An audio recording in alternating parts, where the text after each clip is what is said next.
Hello everyone, SKD podcast hits आप देख रहे हैं। मैं हूं आपके साथ शालिनी कपूर तिवारी।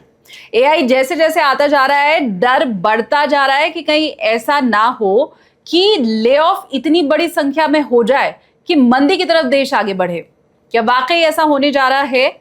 इकोनॉमी पर कितनी भारी टेंशन है और इन फ्यूचर मार्केट्स में आपको क्या करना चाहिए, सारी बातें आज के पॉडकास्ट में आप समझ पाएंगे, क्योंकि मेरे साथ पॉडकास्ट में आज है CEO and managing partner of complete circle wealth, क्षितिज महाजन।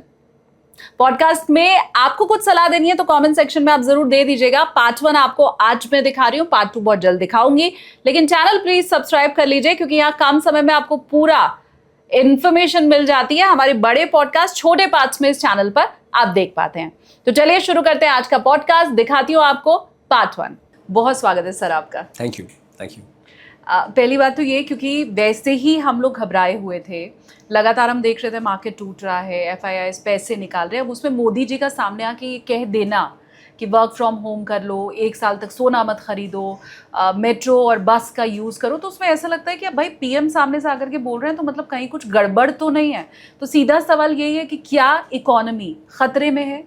अगर आप मेरे से पूछते हैं, I think it's not a sign कि कोई इकोनॉमी खतरे में है, बट येस, एक तरह से कहते हैं ना कि that it's always good to be careful about things around you. तो पीएम का एड्रेस सिर्फ एक ब्रॉडर एड्रेस था नेशन को, जहाँ ये बोला गया कि अगर ये चीज़ एस्केलेट होती है जो मिडिल ईस्ट में हो रही है, और जो तेल के प्राइसेस जो 105-110 के बीच में अभी हम देख रहे हैं डॉलर पर बैरल के हिसाब से, अगर ये बढ़ते हैं तो गवर्नमेंट बहुत हद तक अपनी पॉकेट पे ये डेंट नहीं दे पाएगी, विच आप भी जानते हैं और मैं भी जानता हूँ कि दैट पिछले 1.5-2 महीने में प्राइसेस नहीं बढ़े। अभी रिसेंटली जो इंक्रीज उन्होंने स्टेप अप करने शुरू करे हैं, पहले 3.5 रुपये बढ़ाए, अभी 70 पैसा बढ़ाया, and government was taking lot of debt on its book. जो गवर्नमेंट की कंपनीज हैं, आप ज़्यादा पास ऑन नहीं कर पाओगे, तो उसके बाद होगा क्या कि अगर तेल के प्राइसेस बढ़ते हैं तो overall it will create not only problem with your travel part, but overall inflation भी बढ़ती है, क्योंकि the entire economy moves on trucks. सारी इकोनॉमी तो ट्रक्स और ट्रेन पे ही चलती है, तो आपको ऑयल चाहिए है, तो हर चीज़ का प्राइस स्टेप अप होता है। सो पीएम साहब का जो एड्रेस था, it's more of a watchful thing कि दैट जितना हो सकता है हर बंदा प्रयास करे। और पहली बार नहीं हुआ, इंदिरा गांधी ने जो हमारी पीएम थी, उन्होंने भी 60s में बोला था कि दैट गोल्ड बाय मत करो। देखिए, मेन हमारा जो इम्पोर्ट है वो है ऑयल। 85% जो हम of our consumption of oil हम जो है इम्पोर्ट करते हैं। मुझे लगता है गवर्नमेंट को कहीं ना कहीं एक अलग से बजट लेके एक्सप्लोरेशन में दोबारा फुल थ्रोटल पे काम करना चाहिए। वी हैव इनफ सी, बहुत कुछ है। अंडमान में आपके पास स्कोप बहुत है, KG6 बेसिन में स्कोप बहुत है, हमें नहीं छोड़ना चाहिए। आई थिंक जितना हम नेचुरल रिसोर्स डिस्कवर करने में लगाएंगे उतना हमारे लिए बेटर है। सेकेंड, हमारा जो आपका एक्सपोर्ट आता है वो है आपका electronics and gold. And gold के प्राइसेस काफ़ी लोग सोचते हैं कि इंडिया में कंजम्पशन के कारण बढ़ते हैं, तो इंडिया में कंजम्पशन के कारण गोल्ड के प्राइसेस नहीं बढ़ते हैं। अभी आप रिसेंट जो भी हाइक देख रहे हो गोल्ड के प्राइसेस, वो मोर ओवर इंडिया का जो रुपी है डॉलर के अगेंस्ट डेप्रिशिएट हो रहा है, उस कारण से बढ़ रहा है। तो रिसेंट कोई ऐसा रैली, ग्लोबल रैली नहीं है।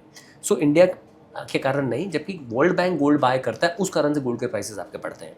हैविंग सेड दैट, इंडिया के पास टुगेदर सारे वर्ल्ड बैंक से ज़्यादा का रिजर्व होगा, जो मुझे ऐसा लगता है। अगर आप अकाउंटेड फॉर जो भी हमारी घर की फीमेल्स हैं, हमारे आप हैं, जितनी भी फीमेल्स हैं, अगर हम उनका अनअकाउंटेड कहने का मतलब है कि ज्वेलरी में हमारे यहाँ बहुत जाता है। It's more of a religion for us. तो I think the reason why he said this, because जितना आप गोल्ड बाय करते हैं उतना डॉलर इंडिया को और स्पेंड करने पड़ते हैं, उतने डॉलर का आउटफ्लो और होता है। तो इन अ वे ही वाज सेइंग दैट जितना हम हो सकता है सेव करेंगे अपने एंड पे, चाहे गोल्ड बाइंग का परचेज हो गया या फिर फ्यूल कम करेंगे, उतना कंट्री का डॉलर बाहर कम जाएगा। जितना डॉलर बाहर कम जाएगा उतना रुपी पे प्रेशर कम आएगा, क्योंकि आपको डॉलर जितना भी आप लोगे, अगर बाहर जाता जाएगा तो रुपी आपका वीक होगा सिचुएशन में। सो आई थिंक जिसकी डिमांड ज़्यादा होती है वो स्ट्रेंथन होता है, जिसकी डिमांड कम होती है वो वीक होता है। तो डॉलर की डिमांड ज़्यादा हो रही होगी तो डॉलर स्ट्रेंथन होना शुरू कर देगा, और उतना आपके ओवरऑल फॉरेन रिजर्व कम डिप्लीट होंगे। तो I think in this situation उन्होंने एक साइड की प्रॉब्लम ज़रूर अच्छे से एड्रेस करी है, पर येस, मुझे लगता है कि ये जो प्रॉब्लम है ये बेटर एड्रेस होगी इनफ्लो से, रादर देन कि हम आउटफ्लो के ऊपर कैप करें। जब तक आप अट्रैक्टिव पॉलिसीज नहीं लेके आएंगे with regard to money coming in out of India, so तब तक ये प्रॉब्लम एड्रेस नहीं होगी। अभी वो अट्रैक्टिव नहीं है। बिल्कुल भी नहीं है। मैं 4 पॉइंट्स आपको बताता हूँ। पहला पॉइंट, ग्लोबली ज़्यादातर कंट्रीज़ में एफआईज को कहीं भी टैक्स नहीं लगता है। They invest, there is no tax. There many pension funds, there is a window, India में भी है, जहाँ पे वो एक्सक्लूसिव पेंशन फंड्स के लिए कुछ टैक्स में एग्जेम्प्ट कर सकते हैं। लॉन्ग टर्म फंड्स होते हैं, पेंशन फंड्स जो होते हैं।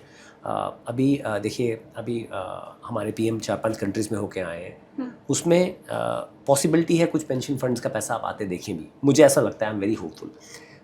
तीसरा, आपकी वैल्यूएशन 2024 में इतनी ज़्यादा थी, उसके बाद पैसा यहाँ से निकला और वहाँ मूव होना शुरू हुआ जहाँ वैल्यूएशंस कम थी, जैसे साउथ कोरिया, ताइवान, चाइना। सो देखिए, आप जैसी इकोनॉमी दुनिया में कहीं नहीं है जहाँ पे इस पॉपुलेशन पे, इस डेमोग्राफिक पे आप 7-7.5% पे ग्रो कर रहे हैं। But it's easy to pull it down. जो आज पॉलिसीज जो हो रही हैं उससे वो कम नहीं होता दिख रहा है। आपने भी देखी है सारी वर्ल्ड बाकी रिसर्च हाउसेस की रिपोर्ट, जो अब 6-6 की बात कर रहे हैं इंडिया की ग्रोथ को, 1% बहुत बड़ा मार्जिन होता है, बहुत बड़ा मार्जिन होता है। और यहीं अगर फ्यूल प्राइसेस कंट्रोल नहीं हो तो आपका इन्फ्लेशन भी बढ़ सकता है दोबारा, जो अब तक पिछले 7-8 साल में काफ़ी कंट्रोल था। तो आई थिंक पॉलिसीज़ में ऐसा कुछ अट्रैक्टिव इस समय तक नहीं है कि फॉरेन का पैसा आए।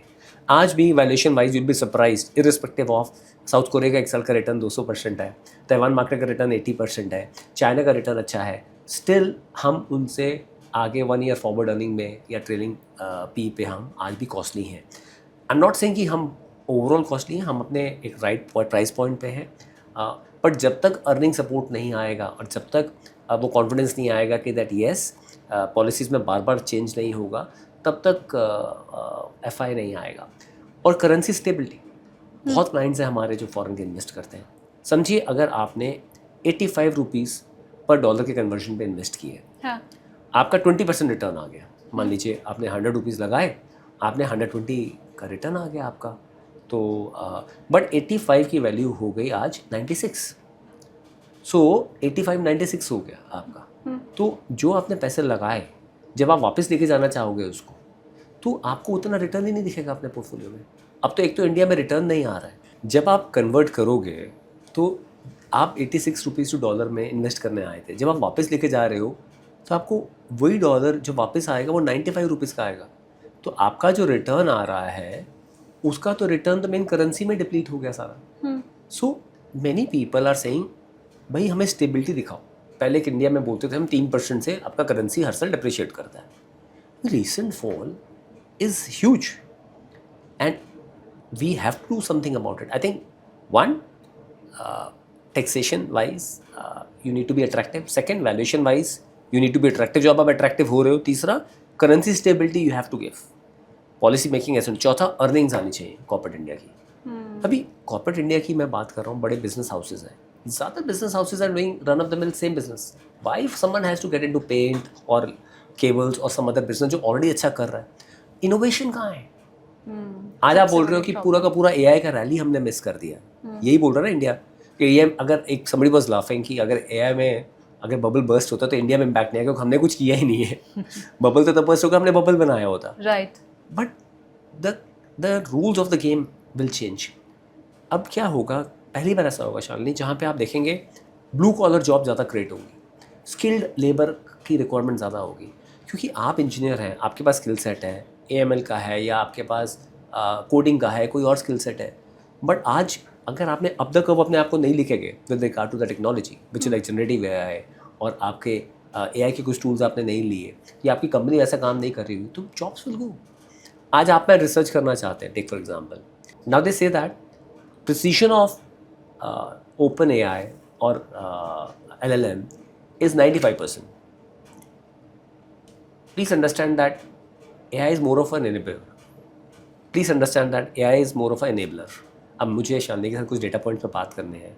मैं वेट जब कर रहा था, मैंने डेटा पॉइंट्स का रेफरेंस लेना है। मैंने वो डेटा पॉइंट्स 100% ट्रांजेक्शन में यूज़ नहीं करने हैं, मुझे रेफरेंस देना, आपसे बात करनी है। तो I will use some platform and I will take the data points. अगर मेरे पास कोई रेफरेंस नहीं है, if I put any AML और generative AI on top of my data bank, तो मुझे वो फिल्टर करके ज़्यादा फास्ट करके दे देगा। इट्स लाइक उसका जो खाना जो है, एक सिंपल एग्जाम्पल दूँ तो वो डेटा सेंटर है। सो आज डेटा सेंटर इंडिया में 3% डेटा सेंटर है ग्लोब के, 20% डेटा यूज़ करते हैं हम। Right. The scope is huge. Government is saying 2047 तक डेटा का आपको मैं बेनिफिट दे रही हूँ. पर सिर्फ वो बिजनेस में, डेटा सेंटर के बिजनेस में कुछ कंपनियाँ आ भी गई, बट आप सिर्फ एक डेटा सेंटर पे काम नहीं कर सकते हो. आपको पॉलिसी मेकिंग ऐसी करनी है जहाँ पे you can get more and more companies, more and more FIs in the business. अगर उनके पास टैक्स बेनिफिट नहीं है, अगर उनके पास करेंसी स्टेबिलिटी नहीं है, अगर उनके पास अर्निंग का फोरसाइट नहीं है, अगर उनके पास ये एश्योरेंस नहीं है कि आप आज now and then policies change नहीं करेंगे, by somebody will come. You will like to go on a road जिसके बारे में आपको पता हो. You will not right to go on a road जो हर बार कोई नया स्पीड ब्रेकर कहीं आ जाए, कोई नई टनल आ जाए. आप भी मतलब you know it's a hard money which they also want to break, and they are smart investor. वो इंडिया लेके आए, उन्होंने इंडिया रिटर्न बनाया 21, 22, 23 में. 24 में से निकालना शुरू करा. 24 में निकालने के बाद से वो ले गए चाइना, ताइवान और कोरिया, वहाँ रिटर्न बनाया. उसके बाद जो पोजीशन उन्होंने शॉर्ट करी यहाँ पे इंडिया में, उन्होंने वहाँ रिटर्न बनाया. तो I think somewhere regulator need to work on this part also. जिस तरह से इंडिया को शॉर्ट करके काफ़ी लोग पैसा बना रहे हैं, कुछ पॉलिसी चेंजेस उसके ऊपर भी होना चाहिए.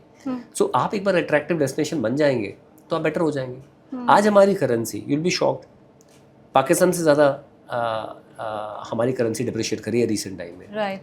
आज dollar index, just to make it simple, dollar index बताता है कि डॉलर कितना स्ट्रांग हो रहा है, कितना वीक हो रहा है. डॉलर का इंडेक्स का 100 से ऊपर का मतलब अगर है कि डॉलर जो है वो बाकी करेंसीज जो टॉप ग्लोब की 10 करेंसीज है, विच इंक्लूड्स स्वीडन का फ्रैंक, यूरो, जापानीज येन, सो ऐसे करके 9-10 करेंसीज हैं जिनके अगेंस्ट डॉलर को इवैल्यूएट किया जाता है, युहान, बाकी सब करेंसीज. अब डॉलर इंडेक्स 99 पे है, तो dollar has gone down by 10%, our currency has gone down by 15%. आप समझो डॉलर के अगेंस्ट तो जो हम पिटे हैं, अगेंस्ट यूरो एंड पाउंड 130 रुपये, 132 रुपये का पाउंड है. Right. So where we are standing today. आप बात कर रहे हो कि हम बात कर रहे हैं इंपोर्ट्स करेंगे, ये करेंगे, but I am saying the way we have been going down, we have to do something about it. वो तभी हो पाएगा जब आप अपने आप को अट्रैक्टिव बनाओगे. आप डोमेस्टिकली, मैं अभी RBI का कल आया रेगुलेशन आया, उन्होंने बोला कि $5 बिलियन का स्वैप करेंगे बैंक्स के साथ, $5 बिलियन का डॉलर्स लेंगे और उनको रुपये इन्फ्यूज़ करेंगे 3 साल के लॉकिंग के साथ, और 3 साल के बाद वापस करेंगे. फाइन, तो $5 बिलियन से सॉल्व नहीं होगा ये, द वे द रिडम्पशंस आर. मैं एक चीज़ और समझना चाहती थी, क्योंकि अभी तो हम ऐसा सुन रहे हैं और डेटा हम देख रहे हैं, क्योंकि डॉलर मजबूत है तो वर्ल्ड में जितनी भी करेंसी है वो सब डाउन हुई है. ये ठीक है कि इंडियन रुपी ज़्यादा हमारा डिप्रिशिएट हुआ है, बाकी करेंसी शायद उस प्रतिशत में नहीं हुई है. बट प्रॉब्लम ये है कि 28 फरवरी से जब युद्ध शुरू हुआ है, इंडियन रुपी तो उसके पहले भी गिर रहा था. जब वर्ल्ड की बाकी करेंसी मजबूत हो रही थी डॉलर के मुकाबले, उस समय भी इंडियन रुपी हमने देखा कि लगातार डाउन होता जा रहा था. तो हो सकता है अभी इस युद्ध की स्थिति के लिए कुछ लोग ये तर्क दें कि भाई इसका तो कोई हल है नहीं, ये तो होना ही था, मोदी जी क्या कर सकते थे. मैं समझना ये चाहती हूँ सर कि जब वर्ल्ड की बाकी करेंसी मजबूत हो रही थी तब भी इंडियन रुपी डाउन क्यों हो रहा था? Okay, please understand, demand and supply का गेम है. 2024 के अक्टूबर में जब आपने लास्ट पीक देखा, लास्ट टू लास्ट पीक 2 बार 26,400 पे हम गए निफ्टी में, उसके बाद से systematically FIs are selling India. And देखिए, वो इन्वेस्टर है, वो फेयर वेदर फ्रेंड्स है. आज जो लॉन्ग टर्म पेंशन फंड्स हैं वो आपका लंबा रहते हैं, पर जो FI का ज़्यादातर जो हॉट साइड ऑफ मनी है वो निकलता है पैसा आपका, तो उन्होंने पैसा निकालना शुरू करा. सो युद्ध से पहले की अगर बात करें तो हर महीने, इनफैक्ट फेब में या जैन में, हर महीने आपका 4 से 5 बिलियन डॉलर FI निकाल रहा था. कुछ महीने तो 8-8 बिलियन भी निकाला है उन्होंने.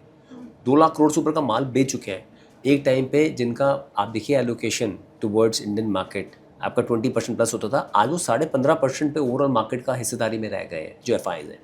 सो जब डॉलर मनी मूव आउट करता है, आपका डॉलर जब निकल रहा है, when they are taking out money, जब तो आपका डॉलर जो है वो वीक हो रहा है, रुपी जो है, सॉरी, जब डॉलर मनी मूव आउट करता है तो रुपी आपका वीक होता है. डॉलर मनी सिर्फ इक्विटी मार्केट से नहीं निकला, वो बॉन्ड मार्केट से भी निकला सरप्राइजिंगली, जबकि हमारे रेट्स अच्छे थे. और पर हुआ क्या, बॉन्ड मार्केट से क्यों निकला कि US का रेट जो था वो 4.5% के आसपास है. अब US treasury is been counted as the safest haven in the world with regard to investment. तो वो कह रहे हैं 5% पे अगर मैं US डॉलर में इन्वेस्ट कर दूँ, सिंपल सा मैथ्स है कि मैं 5% में US डॉलर में इन्वेस्ट कर दूँ, डॉलर में मुझे रिटर्न आएगा. अब बॉन्ड में जब आप इन्वेस्ट करते हो, और ये क्लियर था कि दैट US में रेट कट्स आएंगे, और रेट कट्स होने के बाद आपको कैपिटल एप्रिसिएशन का बेनिफिट मिलता है. So price of bond and coupon उनका इन्वर्स रिलेशन होता है. जब रेट कट होता है तो प्राइस बढ़ता है. तो वो कह रहा है यार 10 साल का पेपर अगर मेरे को यूएस का 5% में मिल रहा है और मान लीजिए नहीं प्राइस कट हो रहा है, 5% मिल रहा है, मुझे डॉलर रिटर्न मिल रहा है, डॉलर रिटर्न 5%. अब कोई फॉरेनर इंडिया में आता है तो वो सोचता है इक्विटी मार्केट में मेरे को 14-15% मिलेगा. हाँ. यही है. अब उसमें वो करेंसी अगर हेज करता है उसका 2-2.5% का कॉस्ट आता है. ठीक है. पहले वो 0% कॉस्ट पे बोरो करता था, आपको याद हो कोविड के बाद से. आज देखो बोरोड मनी पे आ रहा है तो 4 से 5% पे आ रहा है. 2-2.5% का आप करेंसी का हेज लगा लो प्लस. तो अब उसके पास स्कोप है कि अगर उसका 14-15% बन रहा है तभी वो 6-7% लेके जा रहा है. Cost of capital plus currency hedge का जो कॉस्ट दे रहा है. अगर उसका 14-15% बन ही नहीं रहा है तो कह रहा है मैं तो 5% बिना किसी स्ट्रेस के यूएस में ले लूंगा. रिस्क ही नहीं है. सॉवरेन पेपर है ना गवर्नमेंट ऑफ यूएस. तो कहता मैं वहीं से ले लूंगा. तो money started moving out. It started going to bond market, it started going to gold and it started going to markets जो अंडर वैल्यूड थी. और वो देख रहा है China market cap to GDP 44% है, इंडिया 120% है.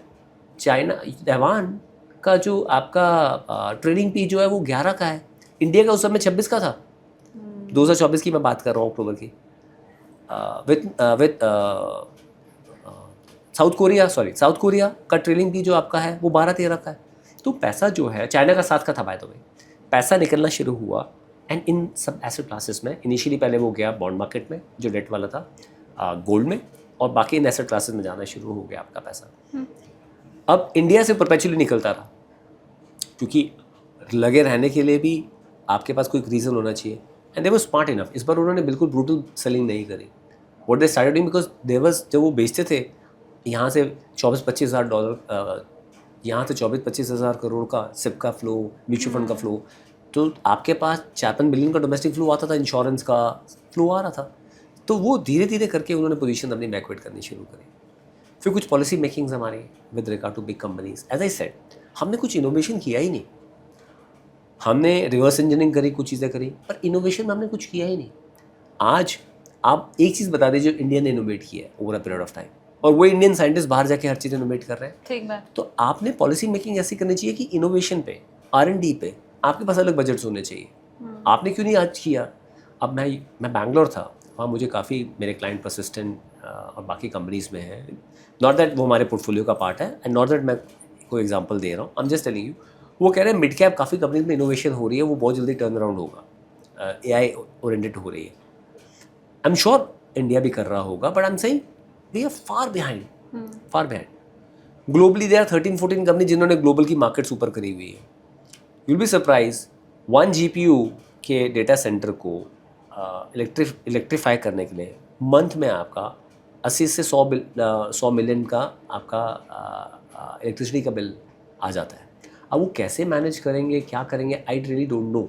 वो GPU से नई टेक्नोलॉजी की तरफ जा रहे हैं जहाँ पे GPU अगर 1 GPU का आपको आप डेटा सेंटर लगाना है उसका कॉस्ट 30 to 40,000 करोड़ है आपका. सो कितना डेटा आप स्टोर करोगे? एंड हम और आप तो डेटा बाई करते जा रहे हैं. So I'm saying this game is going to be big, but at the same time, it requires lot of new technology setups. So hospitals में मैं एक एग्जांपल देता हूँ. पेट CT स्कैन होता है जस्ट टू सी कि बॉडी के किसी पार्ट में कैंसर तो नहीं है. सबसे बिगेस्ट टेस्ट है. इट यूज टू बी पहले बहुत महंगा था 35-40,000, अभी ये 24-25,000 के आसपास का हो गया. वो कॉन्सेप्ट ही चला जाएगा पूरा का पूरा. ये सारी मशीन्स ऑब्सोलीट हो जाएंगी. बॉडी के आपके जो रेडिएशन मैकेनिज्म के through the way the new technology is coming, so आपको इसकी ज़रूरत ही नहीं रहेगी और 5 मिनट में आपका बॉडी का स्कैन हो जाया करेगा.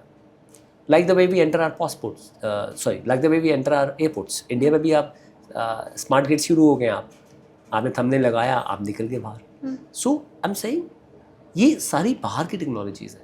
जैसे आपने कंज्यूमर, जैसे आपने आधार किया, जैसे आपने UPI किया, आप कुछ ऐसा और कुछ करना चाहिए आपको. पर हम R&D नहीं कर रहे ना, हम उस पर खर्च ही नहीं कर रहे हैं. पर आई एम सेइंग बिग हाउसेस की रिस्पॉन्सिबिलिटी थी.